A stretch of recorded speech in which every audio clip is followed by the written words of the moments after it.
Hello, everyone. Welcome back. We are excited to be with you. My name is Sarah Naji. And I'm Jim Meyer. And welcome to Pruning the Final Rose. We wanted to give a little bit more context onto our roles as co-hosts for this show. And so, Jim, I think we were chatting a little bit on what those roles look like. And some of you may have been tuning in or have already binged in a day or a weekend the new Netflix series Bridgerton, which I highly recommend. And so for those of you that have seen that show, my role for this co-hosting experience is a little bit like Lady Whistleblown, I think is her name. So I'm here to spill the tea, share a little bit of the gossip in relation to Bachelor Nation. Yeah, and Sarah, I would say that in contrast, I'm here as the historian and chronicler of Bachelor Nation. You'll find me in my off times pouring through dusty tomes in local academic libraries, seeing if I can find some trace of earlier instantiations of reality dating shows. But you know what's great, Jim, is that for those of you, we are in Columbia, Missouri is where we're based out of. I know not everyone may live in Columbia or be familiar with it. Our public library is beautiful and wonderful. So that is not a terrible space to spend your nights. I'm just going to say, maybe right now in a pandemic, but in general, it's a great place to be. Yeah, Sarah, I'd ask you not to give away my dating secrets on the podcast. So. You know, yeah, like that's a great meeting space too. I'm just going to say meeting space for whatever you are meeting for, whatever your needs may be. Exactly. And so as we dive in, I know it does seem a little fitting. You and I are both wearing black right now. We are filming the day before, or the day of the next episode of The Bachelor, season 25, Matt James. And so we actually anticipated recording this next episode earlier. And, you know, we kind of faced a national crisis with mobs and riots and a national coup. And so I know that kind of changed when we could record and film, as we were so consumed by the media. And so I just wanted to acknowledge that, because since we have watched the premiere last week, it doesn't seem as timely or relevant, and yet the national crisis that we face is kind of relevant in relation to this season of The Bachelor, since race is such a big theme in just like the national civil unrest that we face today. Yeah, and I think that, you know, one of the things that you and I agree on, Sarah, with respect to this show and the Bachelor Nation in general, is that there are all sorts of different ways that we can have an ongoing national dialogue about race and other really important matters. And we can do so in really serious terms. And sometimes it's helpful to do so in playful terms. So as much as I'll be tuned into the news if a broadcast of The Bachelor gets diverted because of breaking news, I also appreciate the fact that there's only so much of that we can all kind of process at one time. And so here I'm hoping that tonight's episode is something that we're going to get to indulge in. Yeah. So we're gonna kind of go backwards a little bit, I guess, in my mind. And sorry to any viewers out there. You might get this after air. You probably will get this after, but maybe all the more fun to binge all at once, right? And so I kind of wanted to start, Jim, with this season is taking place at Nemacolin Resort in kind of middle of nowhere, Pennsylvania. Not sure anyone knew where that was before. However, I am just already, from like 5 minutes into this episode, I was just enjoying every visual that they were giving us. I wish that I could just be there with them all. I'm sure the resort's their rates are going to go up and it's going to become a lot more popular to stay there after the pandemic. But it was just a beautiful sight. And I honestly feel bad for the contestants that were on Claire, and Tayshia's season because they were stuck in Palm Springs, La Quinta, which just looked miserable in 115-degree heat. But what did you think of the setting of how they chose, where they chose to have the season? Well, I'll say that when I learned that Claysha's season was going to be filmed at La Quinta, I came in with very low expectations for reasons that we need not even get into. And they don't necessarily have to do with the typical amount of sweat on anyone's forehead in any particular broadcast of the show. Oh my Um, gosh. but when it comes to Nima Oh, Cohen, also, all yeah, the turtlenecks that oh, happened. those poor people. All the turtlenecks I in 120-degree heat. Why? Yeah, there was something originally in the Geneva Conventions about that kind of treatment of people but it ended up on the editing floor. As far as Nima Cohen goes, like on one hand, I feel as if I'm transported to another place in only good ways when as I get to know that resort. It's so dramatically different in the fact that it's desirable, Mm-hmm. and in so many ways La Quinta was not desirable to me. But I will say, and you can blame this on my inner sixth grader, but there's something about this name Nima Colon that rubs me wrong. Like it's probably the least attractive part about Nima Colon. I'm going to work really hard this week to get past that. And I think it will be easy because my guess is that I'll just be introduced to another palatial room, another grand staircase, another opportunity to wear something like all season clothing as opposed to a bikini or a turtleneck. I'm home, and home is Nima Colon. I'm so excited for Nima Colon. It is, I think, also, what do you think on, so we've now had, this is the second season during a pandemic, and they've had to do the COVID bubble in order to film and have the show. So what are your thoughts on having the show filmed all in one location as opposed to historically they normally travel all over the world, all over the country for the varying dates? So what do you think, how is that going to help or hinder the show? Well, I think it could do either one depending on the quality of the relationships that develop, because I think what happens is there isn't kind of either this welcome distraction by this new beautiful scenery that I think the show typically does a good job of shooting.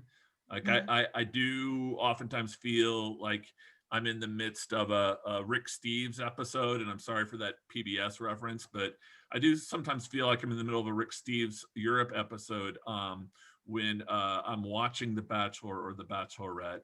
But by the same token, if Matt is picking women who he's not having the most interesting of connections with, then I may find myself wishing that we were in fact going to Portugal, Hmm. or having issues with the altitude as we climb Machu Picchu. Mhm. Um, uh, uh, I'm optimistic, but I'm optimistic in ways that have a lot to do with everything else that's bearing on this season of The Bachelor. Because otherwise, I like going on those trips. Yeah, I totally agree. I think it was kind of starking the comparison though.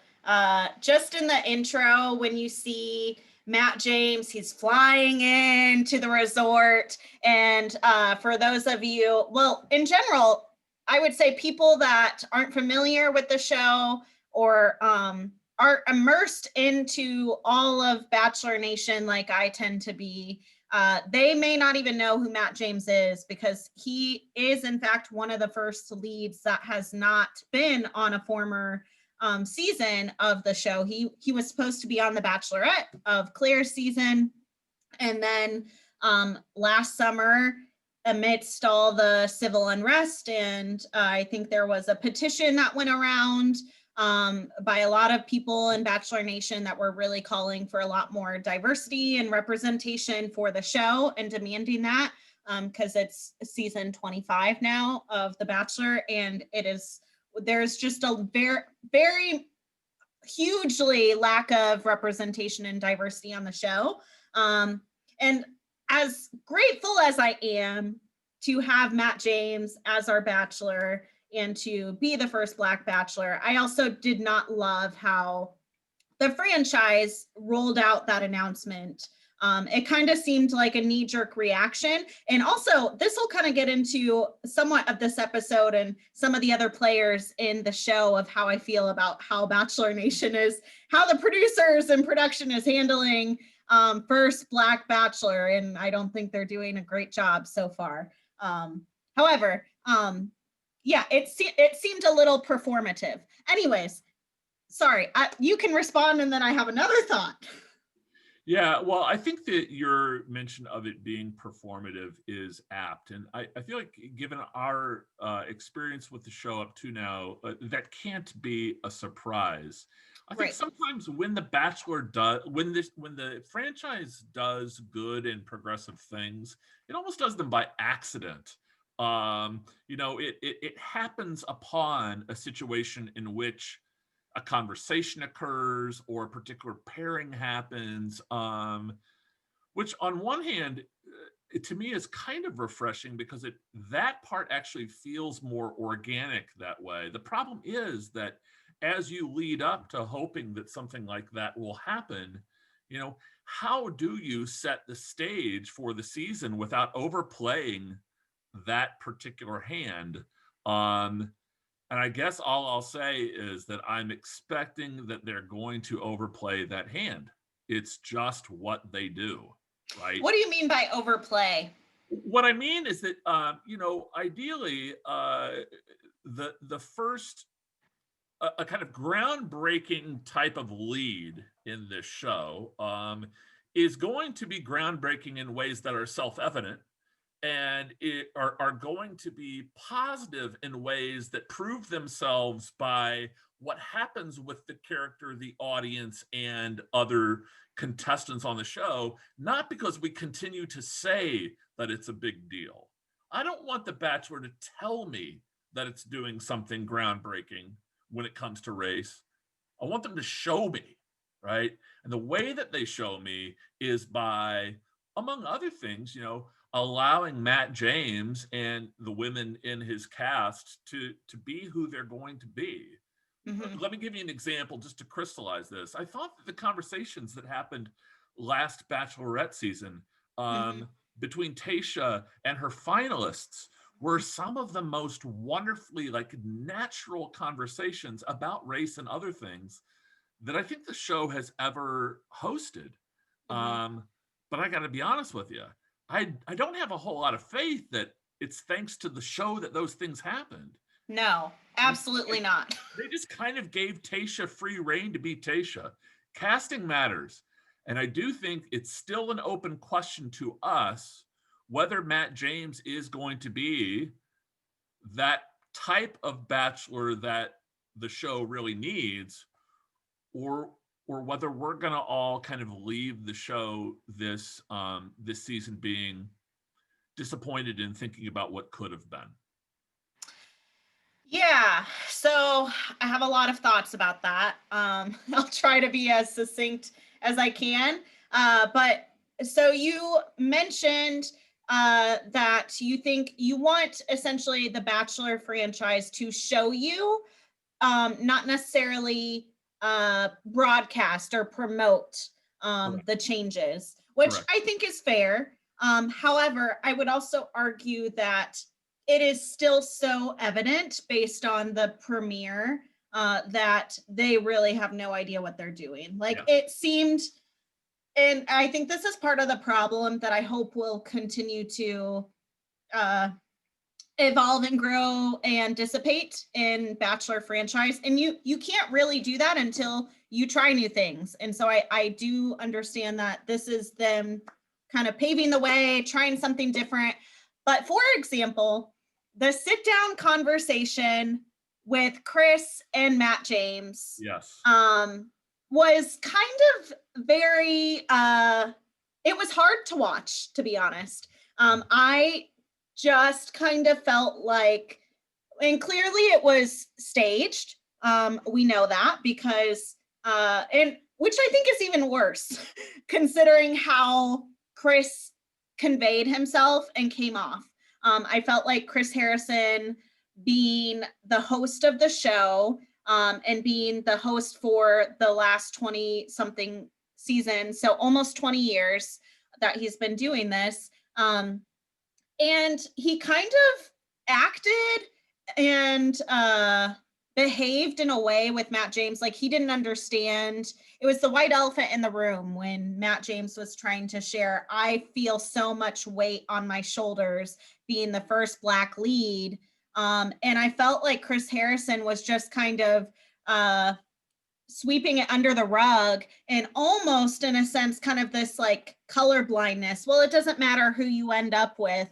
And that's part of the issue with the show, is like, no, we need to acknowledge that this is real, and you can't I feel like that's part of the fan base as well that has those same feelings. It doesn't matter.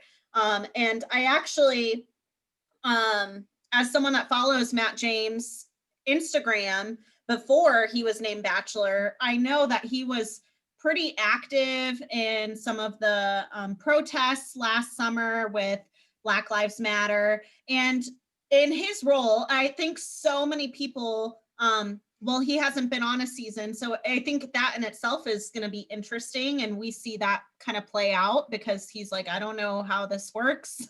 But also, they have to explain who he is, and part of how they're explaining who he is he's the first Black Bachelor, and they're trying to, what I think happens a lot for people, white people, people that are not familiar with or like have a lot of Black people in their lives. We can do it because he has a white mom. He can be the lead because he's an athlete. So these are the factors that kind of contribute to make him more, just like, this is going to be okay for people, because if he was not those things, if he didn't have those traits, we probably couldn't do a Black Bachelor before, because they've had so many opportunities, and they've had a wide array of contestants in the past, people of color that were extremely eligible. What was his name? Big Mike, from Hannah Brown's season, and I can't remember his last name now. But anyways, so that was, I'm not even sure where I started now, so I'm sorry. I'll say there's a lot of what you just said that really resonates with me. And I think that what could be a problem this season revolves around two distinct characteristics of the setup this season that may interact in a really nasty way. And let me be specific about that. So on one hand, all that we know about Matt James, we are learning right now about Matt James. Why didn't they do some sort of like debut before the season start? I think they missed that opportunity. I really think the show should have done that in some capacity.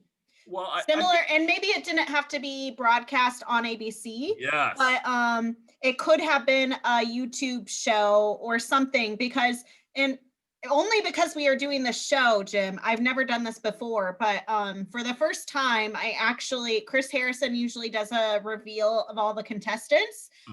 He'll go over their bios. And normally I get that from the podcast that I listen to, but this year I decided, okay, I'm going to watch it. And Chris, it's, I don't remember what it's aired on, but it's like 45, 50 minutes long. But something like that, they could have done. Sure. Yeah. And I think that, this scenario harkens back to really the early history of the show, because for the first half dozen seasons or so, this was how the Bachelors were made.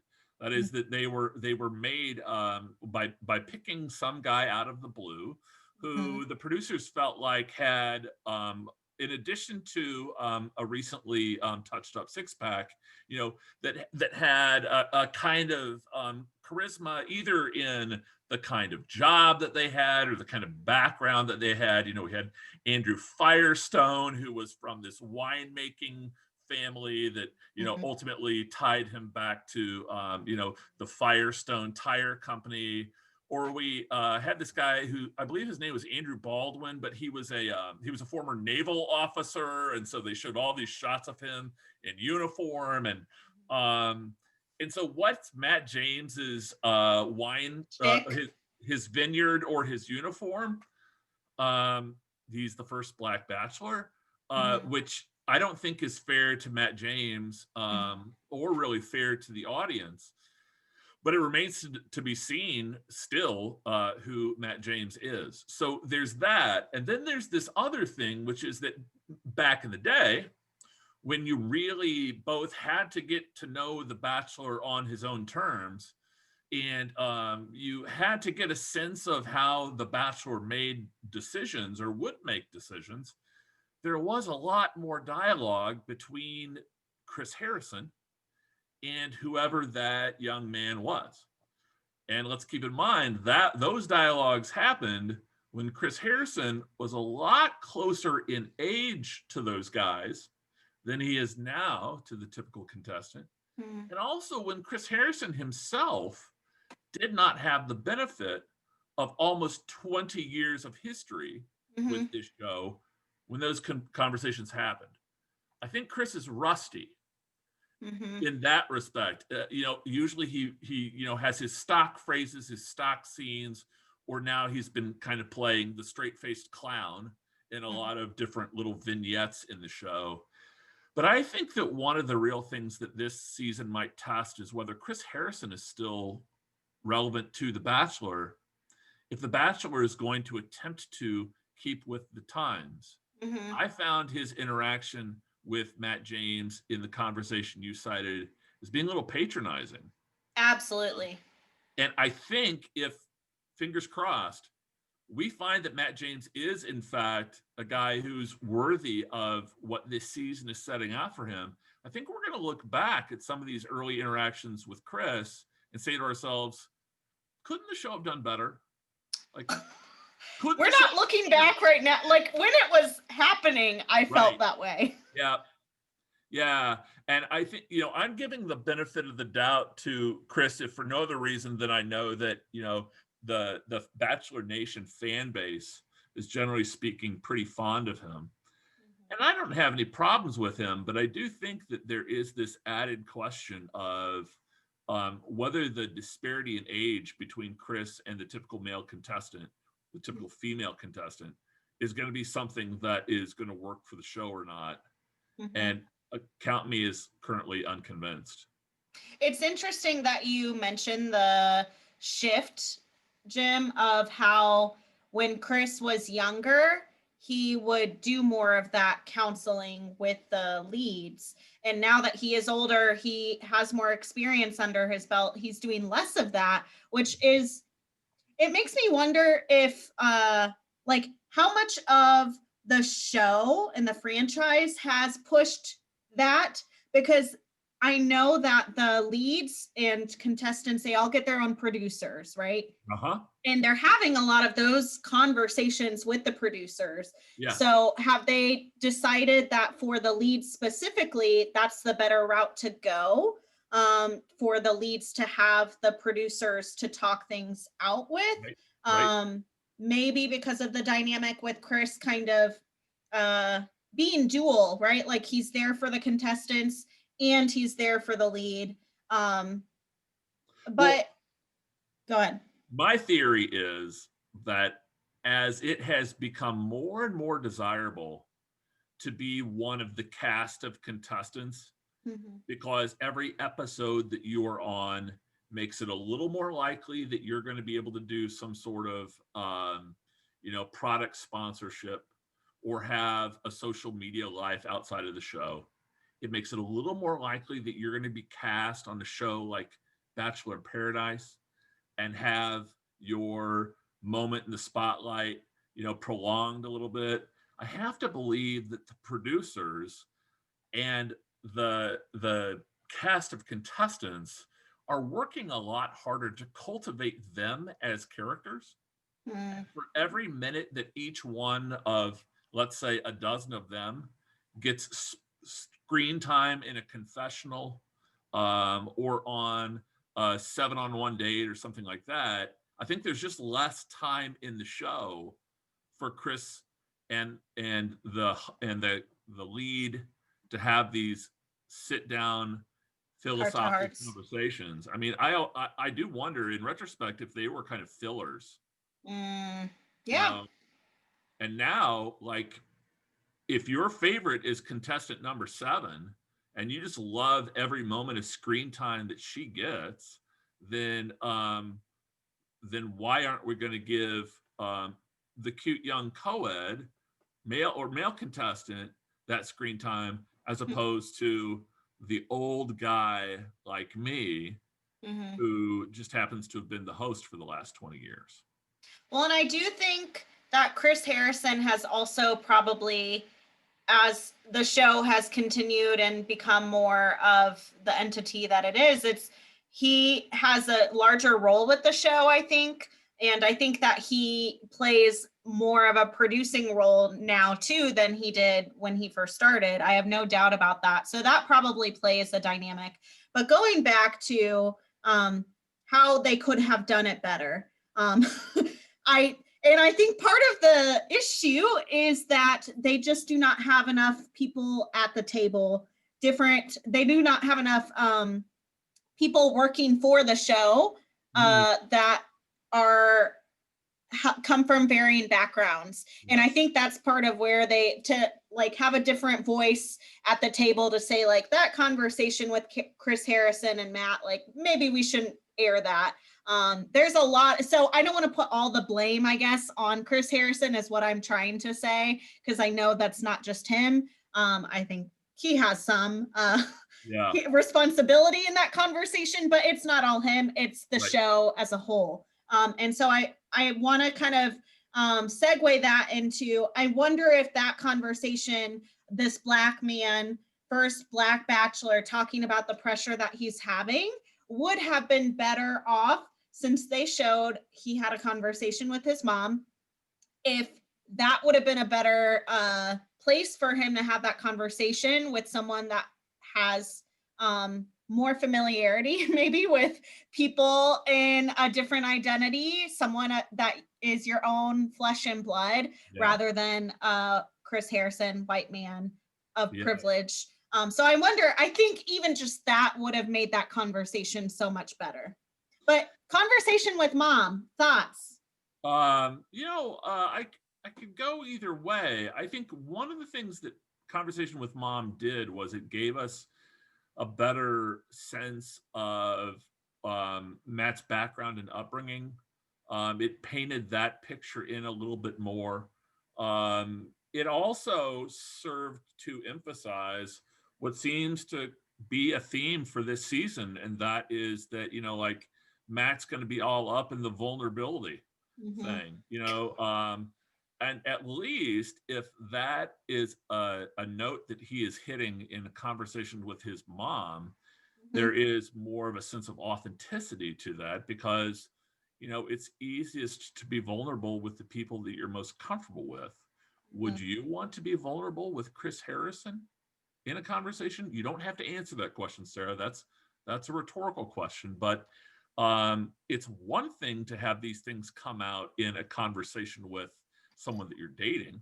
Yeah. um, it's another thing to have these things come out in an interview that's basically being conducted by your boss. Yeah. And I mean, that's kind of the role that, as you said, like with Chris's expanding influence on the show, that's as good an analogy to him as anything. And so it's possible that this dialogue with his mom, and were there to be more in the future, that might be a helpful way to kind of humanize Matt James, and to bring a little more dimension to him as a character. Yeah. I loved that his mom was there in the beginning. I think it was a good way to start the show. I wish they could have maybe framed some of the conversations differently, but regardless, I'm a big fan of his mom and her being on the premiere. I was surprised Tyler Cameron, Hannah Brown were not on the show. I anticipate at some point we'll see them down the road. But I loved it. I loved seeing his mom, and I love seeing the connection between them. You can tell that they're really close, and I think it makes him more relatable, or just, yeah, you get to see another side of Matt James, which I think is helpful for a lead that is not as familiar. Yeah. And I look forward to seeing the likes of Tyler and Hannah later on in the season. But for me, I think it was actually good that they weren't on the first episode, because it's really important to establish Matt James as Matt James and not Tyler and Hannah's COVID buddy. Correct. I agree with that too. Sorry, Junebug just wants to be a part of this conversation as well. Junebug is trying to fight her way into a recurring segment on the show, but if I have sort of editorial say, I'll only say that my dog Annabelle would need to have a segment as well, and at a certain point we're just running out of time. So Junebug, right. Hi. Gotta move on, Junebug. Okay, so should we talk about the prayer? We need to. God bless him. What did you think of the prayer toast? You and I talked about this earlier, Sarah. The Bachelor is an oddly political and religious neutral zone. And I say oddly because these are people getting to know each other's values, right? Right. Yeah. Call me old-fashioned, but that's still a part of relationships, isn't it? Major. Not to take anything away from the fantasy suite, but I have to imagine that some people, at that point in time in the journey, they are actually talking maybe a little bit during that time, and maybe about things like God and country. I think you and I agree that there have been people on these shows in the last 20 years who would have been as likely to authentically have things like prayer enter into their experiences. And, we kind of agree that they just weren't allowed to because of the hot button nature of those topics. And so I'm wondering, why do you think Matt James was allowed to? I will tell you why I think he was allowed to, Jim. I think because he is the first Black Bachelor, they thought it was a good idea. Because I think, I'm just saying this anecdotally, but just knowing the fan base that is Bachelor Nation, it probably leans more Christian. Even a lot of the contestants on the show have predominantly been a lot of Christian, that have strong Christian values, strong Christian faith, even though that wasn't necessarily spelled out exactly, but they definitely kind of indicated that through other things that they've said. And so I do kind of think I loved that he did the prayer toast. I love introducing that element into the show because it is a big part of who that person is. And I also think it's important for in terms of like, you're trying to find someone you want to spend the rest of your life with, you need to know those things. Yep. And day one, if that's a big part of your life, you might as well put it out there. And so I think, go ahead.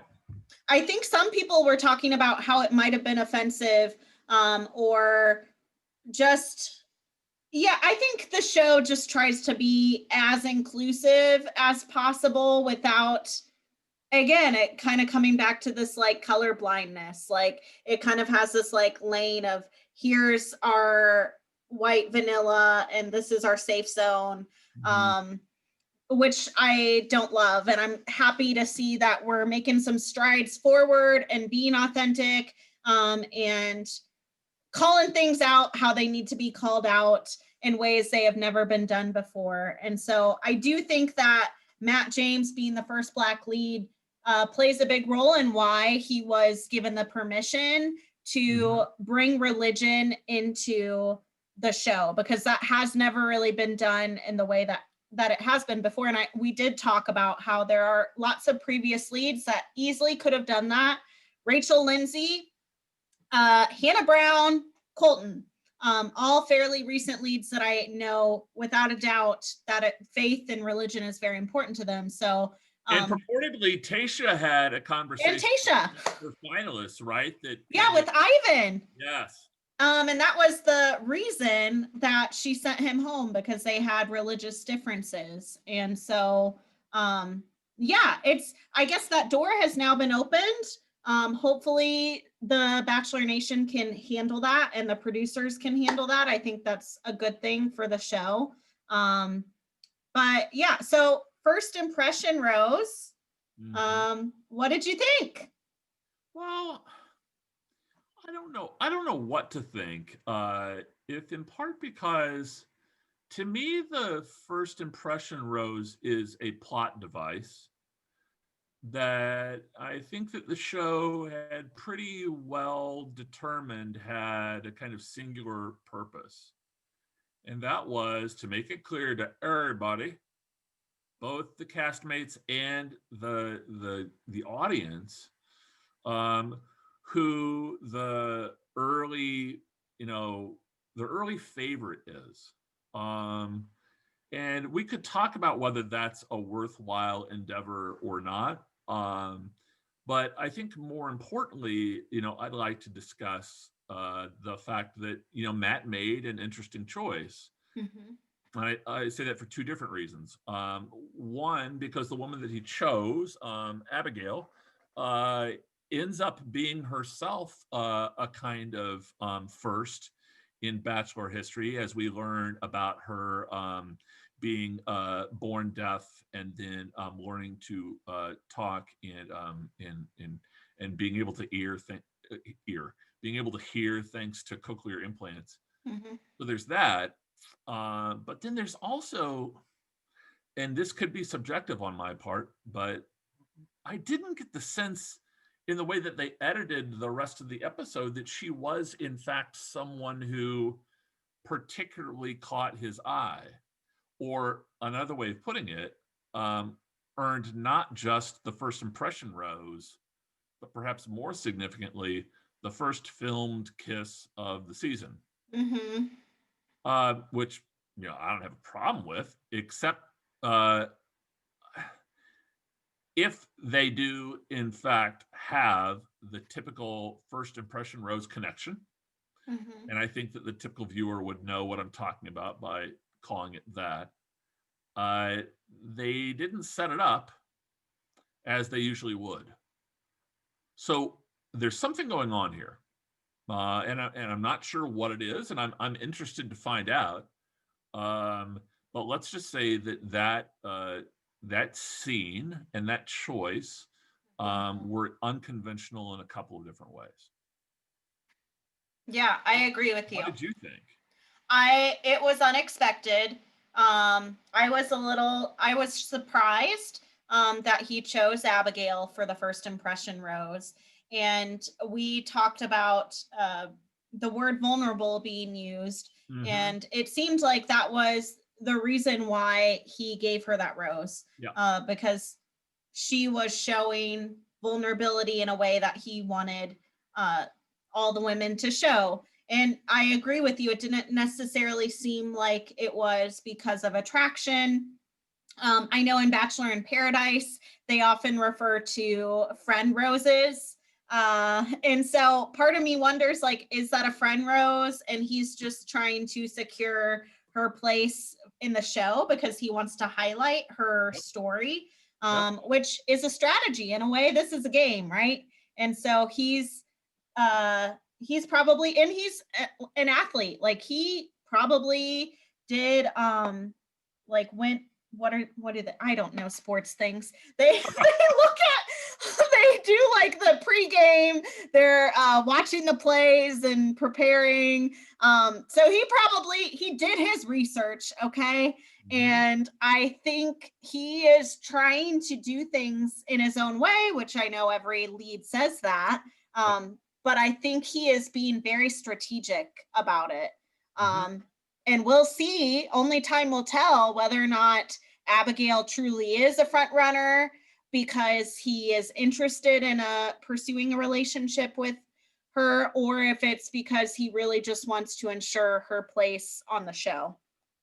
I mean, the question we're constantly asking ourselves as viewers, that is, those of us who think about things when we watch, are we learning this about the Bachelor, about the lead, because it's an authentic part of their personality? Or are we learning it because it is a part of a persona that the show is attempting to craft Mm-hmm. for their lead? So if Matt, for example, I think this is kind of a cool question. How would something like the first episode of The Bachelor look if the male, in this case the male lead, got to make all the big editing decisions?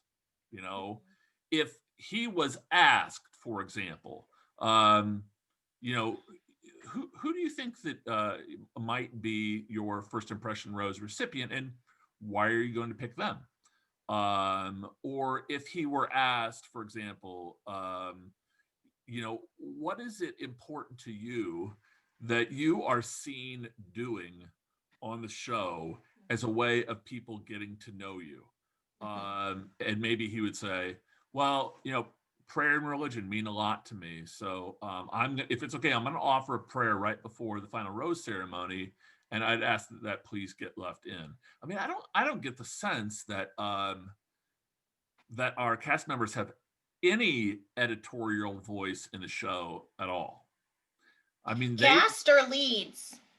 well, I don't know that either one of them do. Hmm.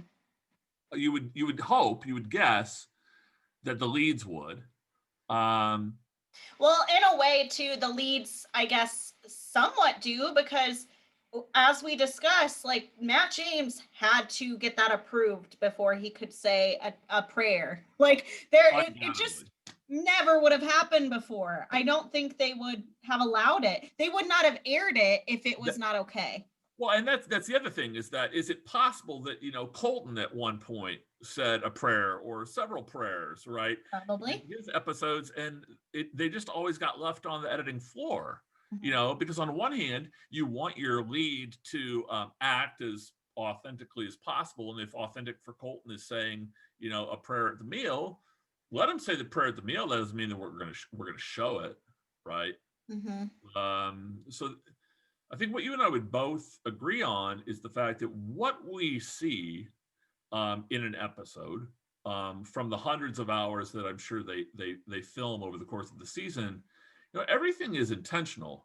Mm-hmm. What we don't know is whether these are the best of intentions or the worst of intentions. Yeah, they're trying to piece together the story in a specific way. And they oftentimes try to throw us off track. So Right. we may not know for a while. But for the purposes of time, Jim, I want to try to wrap this up for us. I do want to make one quick note because we didn't get to dive into it too much, but I imagine the word vulnerable, we will hear that a lot more throughout the season. So if you want to start playing a drinking game, I would definitely suggest that's the word to use. But we're going to start some new segments of what roses are popping up soon in terms of what do we anticipate seeing throughout the season. So, Jim, what roses do you anticipate popping up? So one rose is, in fact, the roses themselves. And one of the things that we've seen in recent episodes of each of the franchise shows is that it seems as if the franchise is being a little bit more liberal about when it allows a lead to hand out a rose and for what reason. Which leads me to think that there is, in fact, all sorts of reason to pay attention to who Matt gave his first impression rose to. And so I'm very curious, starting with this next episode tonight, to see where, in fact, the relationship between Abigail and Matt goes, which is not to say that she has to be one of the final two, but I want to see if nothing else, like whether she shows us a side of Matt James that we might not see if she weren't on the show. Wow. Okay. I'm excited about that thought. Yeah. So I think we talked about it a little bit, but the rose that I anticipate popping up, or I'm excited to see if it pops up, is the whole concept of religion. And so with the premiere, with Matt James starting his season with a prayer toast, I'm excited to see, is that something, a theme, is religion and his Christian faith and identity something that he carries with him throughout the season? Every episode, are there certain moments? I'm just very intrigued to see how that's weaved in for the season, because it's never been done quite like this. So that's what I'm looking for. And, you know, I would go a step further. I would say that if this is something that the show can, in fact, manage to work into his relationship process in an organic way that's not like overbearing, that again is the Bachelor kind of showing us how Matt is building a relationship, as opposed to like knocking us over the head and telling us that this is important to him, then this could be you know, another step in the direction that I would like the show to take, which isn't, you know, pro-Christian or pro-religious, or but just like pro full person. Transparency. Yeah. Transparency. Who are you? And show us who you are. Yeah. So Sarah, you mentioned earlier that we're running short on time. And so I feel like it's at this point that I have to acknowledge that once again, I have not received a rose on this episode. And so it's about time for me to say my goodbye. Well, I think that's fair, Jim. So thank you, everyone. Thank you, everyone, for tuning in, and hope to see you next time. Feel free to subscribe. I think we have 2 subscribers already. Thank you so much. Leave your comments, feedback. Thank you guys for supporting us in this new endeavor that we're doing. So see you next time. Bye-bye.